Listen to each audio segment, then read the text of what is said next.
Isang mapagpalang araw po sa ating lahat. Ako po si Nicole Castillo and welcome po sa aking daily devotion.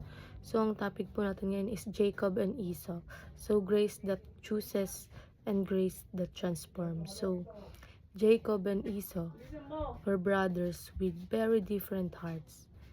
Esau wanted what felt good right away and sold his birthright for a simple meal. Jacob wanted God's blessing, but sometimes took it in the wrong way. Even though through both brothers made mistakes, God's plan kept moving forward. God chose Jacob to continue his covenant promises, not because Jacob was better, but because of his grace. Later, God changed Jacob's heart, and he became a man of faith. Their story shows us that God's grace chooses and transforms us, preparing the way for His bigger plan, which find it fulfills meaning in Jesus. So ayon po sa Genesis chapter 25 verse 19 to 34. So mahaba po ito.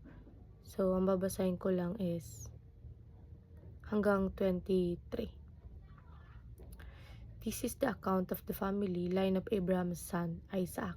Abraham became the father of Isaac, and Isaac was 40 years old when he married Rebekah, daughter of Bethuel, the Aramean from Padan, Aram and sister of Laban, the Aramean. Isaac prayed to the Lord on behalf of his wife because she was childless. The Lord answered his prayer, and his wife Rebekah became pregnant. The babies jostled each other within her, and she said, "Why is this happening to me?" So she went to inquire of the Lord. So ayon po sa ating katuruan, Esau rejects Yahweh's blessing. So si Esau ay hindi niya pinapahalaga ng blessing ng Diyos. Instead na makita niya yung spiritual value ng birthright, binaliwala niya ito. Parang sinabi niya, mas importante yung gusto ko ngayon kaysa sa plano ng Diyos. And Esau operates according to flesh. So si Esau ay gumagawa ng desisyon base lang sa nararamdaman niya sa moment. And Esau is immoral and godless. So ang lifestyle ni Esau ay nagpapakita ng pagiging careless at holiness. Wala siyang takot sa Diyos, and he live without spiritual priorities.